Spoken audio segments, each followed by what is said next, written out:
ഉമ്മൻചാണ്ടി ഉൾപ്പെടെയുള്ളവർ ചേർന്ന് സോളാറിന്റെ പേരിൽ പണം തട്ടിയെടുത്തെന്ന എം.കെ. കുരുവിളയുടെ പരാതിയിൽ 3 പ്രതികളെ നുണപരിശോധനയ്ക്ക് വിധേയമാക്കി. ബിനു, ആൻഡ്രൂസ്, ദൽജിത്ത് എന്നിവരെയാണ് എറണാകുളം ക്രൈംബ്രാഞ്ച് നുണപരിശോധനയ്ക്ക് വിധേയമാക്കിയത്.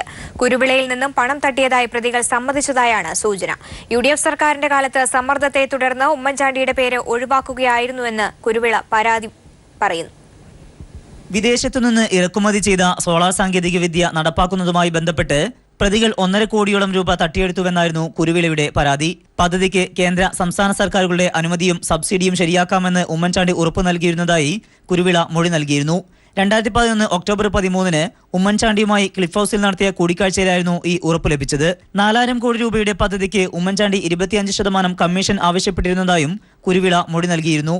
സമ്മർദ്ദത്തെ തുടർന്ന് ഉമ്മൻചാണ്ടിയുടെ പേര് ഒഴിവാക്കിയാണ് കുരുവിള പരാതി നൽകിയത്.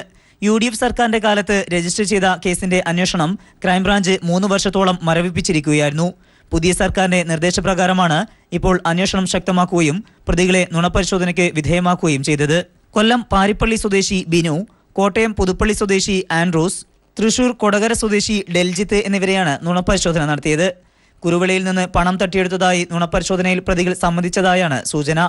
ഉമ്മൻചാണ്ടിക്കെതിരെ ആരോപണം ഉന്നയിച്ചതിന്റെ പേരിൽ എം.കെ. കുരുവിളയ്ക്കെതിരെ 6 കള്ളക്കേസുകൾ യു.ഡി.എഫ് സർക്കാർ രജിസ്റ്റർ ചെയ്തിരുന്നു. 40 ദിവസത്തോളം കുരുവിളയെ ജയിലിലടക്കുകയും ചെയ്തു. സോളാർ കമ്മീഷനിലും ക്രൈംബ്രാഞ്ചിലും ബംഗളൂരു കോടതിയിലും ഉമ്മൻചാണ്ടിക്കെതിരെ വിശദമായ മൊഴിയാണ് എം.കെ. കുരുവിള നൽകിയിരുന്നത്. നുണപരിശോധനയിൽ പണം തട്ടിയെടുത്തതായി വ്യക്തമായതോടെ അന്വേഷണം കൂടുതൽ ശക്തമാക്കാനാണ് ക്രൈംബ്രാഞ്ചിന്റെ തീരുമാനം. ഉമ്മൻചാണ്ടി ഉൾപ്പെടെയുള്ളവരെ ചോദ്യം ചെയ്യുന്നതടക്കമുള്ള നടപടികളിലേക്ക് ക്രൈംബ്രാഞ്ച് വൈകാതെ കടക്കും. News bureau, Kochi.